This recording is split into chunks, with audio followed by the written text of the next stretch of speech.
आज यहाँ पे हम लोग क्लास 10 का जो वास्तविक संख्या चैप्टर 1 इसका हम लोग एग्जाम्पल 1 हम लोग कर चुके थे। आज हम लोग इसका एग्जाम्पल 2 करेंगे। ठीक है, तो एग्जाम्पल 2 में दिया गया यहाँ पे कि दर्शाइए कि प्रत्येक धनात्मक सम पूर्णांक 2q के रूप का है। मतलब जितना भी हमारा जो भी धनात्मक सम पूर्णांक होगा वो हमारा किस रूप का होगा? 2q के रूप का होगा। तथा प्रत्येक धनात्मक विषम पूर्णांक 2q + 1 के रूप का होता है, जहां q कोई धनात्मक विषम पूर्णांक है। यह जो है सो हमको दर्शाना है, हमको दर्शा के इसको बताना है कि कैसे होता है। ठीक है, एक्चुअली हमको पता है कि 2q अगर 2q है, अगर हम q का मान अगर वहां पे कुछ भी रखेंगे, ठीक है, अगर q का मान अगर 3 रखेंगे तो कितना आएगा 6, अगर q का मान 4 तो कितना 8। हम यहाँ पे q का कुछ भी मान रखेंगे मेरा वो किस में आएगा? सम पूर्णांक में आएगा, सम धनात्मक पूर्णांक में मेरा मान यहाँ पे आएगा। उसी तरह अगर हम यहाँ पे 2q + 1 बोला गया, ठीक है, तो 2 है मेरे पास, q का मान रखे 1, फिर +1, इसका जो मान जो आएगा वो क्या आएगा? हमेशा 3 आएगा। मतलब इसका जो मान आएगा हमेशा क्या आएगा? विषम में आएगा। चाहे हम यहाँ पे कुछ भी मान रखें, 2 × 4 + 1 = कितना हो जाएगा? 9। तो वैसे हमको पता है कि 2q में हमेशा किस में आएगा? हमारा सम में आएगा। ठीक है, और 2q + 1 किस में आएगा? हमारा विषम में आएगा। लेकिन हमको इसको क्या करना है? हमको इसको बना के दिखाना है, इसको हमको दर्शाना है। ठीक है, तो चलिए बनाते। देखिए, सबसे पहले आप लोग मानेंगे, लिखेंगे सॉल्यूशन। माना a कोई धनात्मक पूर्णांक है, माना a कोई एक धनात्मक पूर्णांक है। ठीक है, जब हमारा a कोई धनात्मक पूर्णांक होगा तो देखिए b का मान दिया है, क्योंकि हमको पता है a = bq + r होता है। तो bq, तो b का मान तो यहाँ पे 2 दिया गया। ठीक है, तो यहाँ पे हम लिखेंगे तथा b = 2, तथा यहाँ पे क्या होगा? b = 2। ठीक है, जब b जब 2 होगा तो हम पिछले वीडियो हम बता चुके हैं कि अगर b का मान जो भी होगा उससे r का मान क्या होता है? छोटा होता है। b के मान से r का मान क्या होगा? छोटा होगा। अगर मेरा यहाँ पे अगर b = 2 है तो r बराबर क्या होगा? जहां r बराबर क्या होगा? या तो 0 होगा या फिर क्या होगा? 1। अगर हमारा b का मान 2 है तो r का मान क्या आएगा? या तो 0 आएगा या फिर क्या आएगा? 1 आएगा। ठीक है, ये हम लोग पढ़ चुके हैं। या फिर हम इसको ऐसे भी लिख सकते हैं। ठीक है, 0, r का मान जो होगा क्या होगा? 0 के बराबर होगा। ठीक है, या फिर 0 से क्या होगा? बड़ा होगा, लेकिन इससे नीचे नहीं होगा, क्योंकि हम लोग जब भी हम लोग भाग देते हैं तो रिमाइंडर जो आता है हमारा हमेशा किस में आता है? या तो 0 में, 0 से बड़ा आता है, माइनस में आता है क्या? नहीं आता है। ठीक है, और r क्या होगा? हमेशा b से क्या होगा? छोटा होगा। ठीक है, यहाँ एक चीज ध्यान रखना, यहाँ पे जो भी मान रहेगा, ठीक है, वो हमारा यहाँ पे b बराबर हो जाएगा। ठीक है, उसके बाद जो भी यहाँ पे मान रहेगा, ठीक, वो हमेशा क्या होगा? इससे क्या होगा? छोटा होगा। ठीक है, तो माना ये कोई धनात्मक पूर्णांक है तथा b = 2, जहां r = 0 या 1 होगा। ठीक है, उसके बाद देखिए, उसके बाद इसको हम लोग सॉल्व करेंगे। ठीक है, यूक्लिड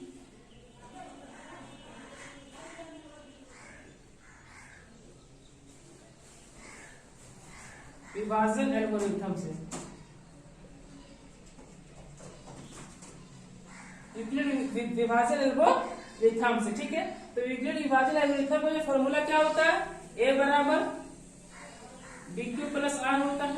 a = bq + r। ठीक है, तो यहाँ पे देखिए a बराबर, तो a मेरे पास हम तो इसको माने तो मेरा यहाँ a होगा।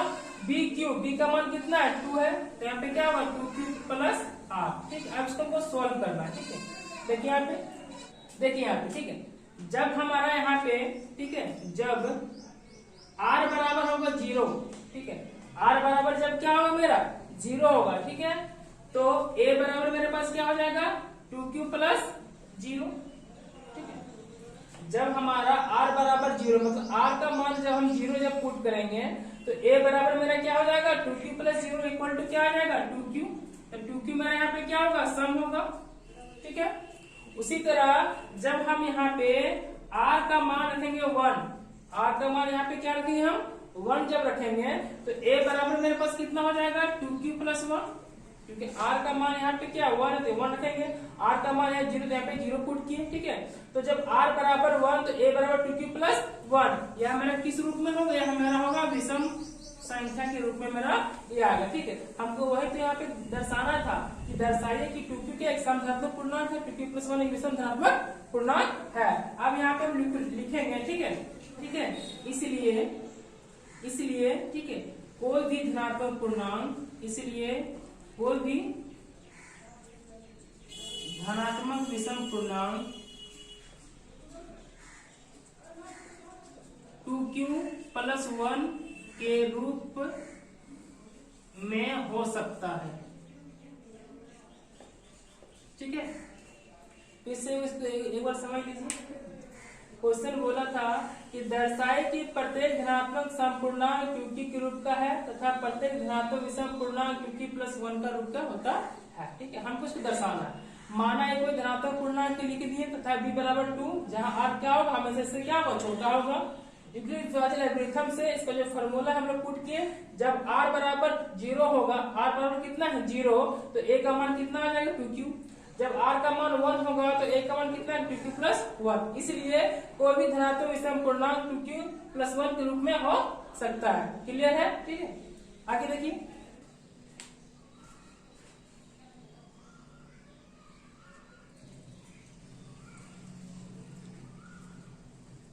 एग्जाम्पल 3 देखिए, ठीक है। जैसा हमारा एग्जाम्पल 2 है सेम वैसे हमारा एग्जाम्पल क्या है 3 है, ठीक है।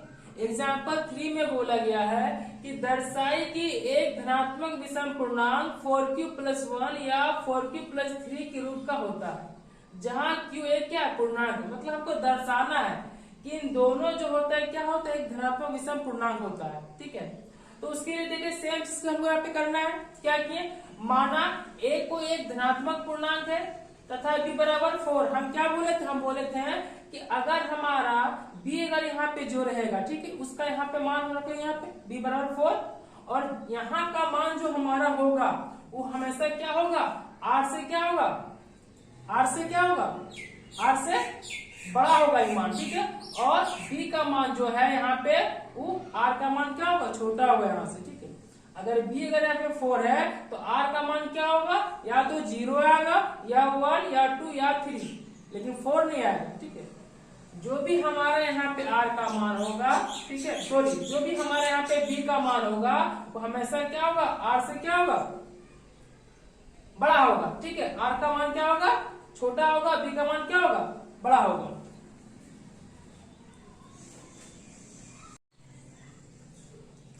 देखिए हमारा, ठीक है, हमारा एग्जाम्पल 3 है, यहाँ पे हमने एग्जाम्पल 2 कर लिया। जैसा हमारा एग्जाम्पल 2 है वैसे हमारा एग्जाम्पल 3 भी, ठीक है। डरने की कोई बात नहीं है, अगर समझ में नहीं आता है वीडियो को बार बार देखिए, ठीक है, समझ में आराम से आएगा, ठीक, कोई दिक्कत नहीं होगा। तो एग्जाम्पल 3 में बोला गया है कि दर्शाइए कि एक धनात्मक विषम पूर्णांक 4q प्लस 1 4q प्लस 3 के रूप का होता है, जहाँ q एक पूर्णांक है। यह हमको दर्शाना है कि 4q प्लस 1 4q प्लस 3 किस रूप में होगा हमारा धनात्मक विषम पूर्णांक के रूप में होगा, ठीक है। तो यहाँ पे देखिए, माना a कोई एक धनात्मक पूर्णांक है तथा b बराबर 4, यहाँ का b का मान दिया गया है, तो b बराबर क्या हो जाएगा 4। अगर b का मान 4 है तो r का मान क्या होगा, इससे हमेशा क्या होगा छोटा होगा, ठीक है। अगर b का मान अगर मेरा यहाँ पे जो भी रहेगा उससे r का मान छोटा होगा। 0 1 2 एंड 3 मेरा क्या r का मान जो इससे क्या है मेरा छोटा है। अब देखिए यहाँ पे, ठीक है, यूक्लिड विभाजन एल्गोरिथम से a बराबर bq प्लस r होता है। तो a का मान यहाँ पे देखिए, b का मान जो है यहाँ पे क्या 4 दिया गया, तो a बराबर 4q प्लस r। अब यहाँ पे हम r का मान पुट करेंगे। r का मान पर यहाँ पे क्या क्या हो सकता है, या तो 0 हो सकता है या फिर 1 या फिर 2 या फिर 3। तो यहाँ पे देखिए, जब हम r का मान रखें 0, जब r बराबर 0 तो a का मान क्या हो जाएगा 4q plus 0 equal to 4q, हमारा क्या होगा हमारा सम संख्या होगा।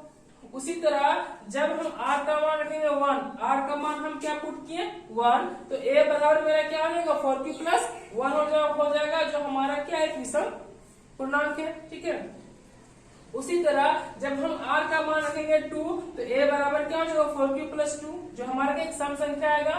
फिर हम जब r का मान जब रखेंगे 3 तो a बराबर क्या हो जाएगा 4q प्लस 3 जो हमारा एक विषम संख्या होगा।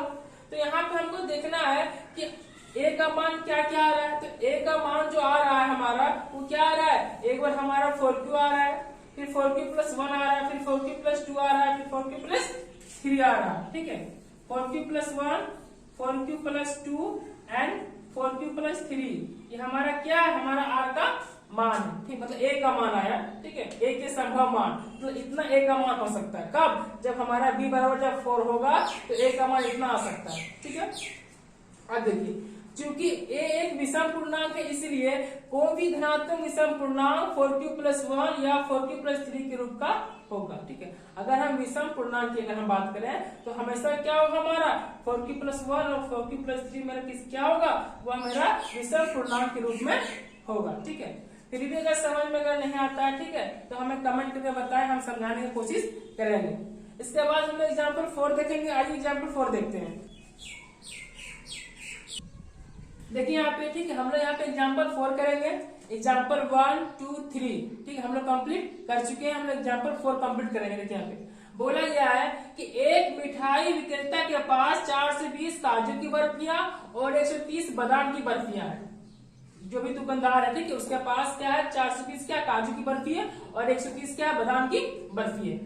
वह इनका ऐसी ढेरी बनाना चाहता है कि प्रत्येक ढेरी में बर्फियों की संख्या समान रहे। मतलब ऐसा ढेरी लगाना चाहता है कि हर ढेरी में मेरा क्या होगा, बर्फी की संख्या क्या होगा, इक्वल होगा। ठीक है, तो इस काम के लिए प्रत्येक ढेरी में कितनी बर्फियां रखी जा सकती है, मतलब प्रत्येक ढेरी में कितनी बर्फियां रखी जा सकती है। ठीक है, कि एक ढेरी जब होगा तो उसमें बर्फी की संख्या क्या होगा, सो हमको निकालना। ठीक है, तो इसको हम लोग जो है यूक्लिड विभाजन एल्गोरिथम के माध्यम से इसको हम लोग हल करेंगे।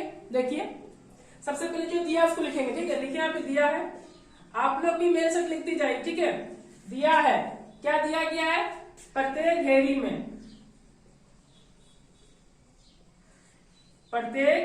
में बर्फियों की संख्या, प्रत्येक ढेरी में बर्फियों की संख्या, या फिर इसको ऐसे ऐसे आप लिखिए। ठीक है, प्रत्येक ढेरी में लिखिए आप लोग भी, प्रत्येक ढेरी में काजू की बर्फियों की संख्या,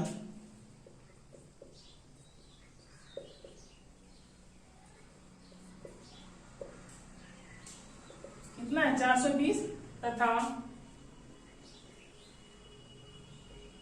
बादाम की बर्फियां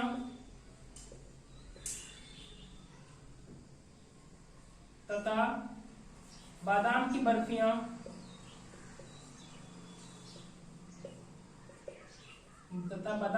की संख्या कितना, 130। ठीक है, यूक्लिड विभाजन एल्गोरिथम से इसको सॉल्व करेंगे। सबसे पहले बार जो छोटा होगा, ठीक है, बड़ा को हम क्या करेंगे, छोटे से हम लोग भागा देंगे। ठीक है, तो यहाँ पे देखिए सबसे पहले लिखिए यूक्लिड विभाजन एल्गोरिथम से,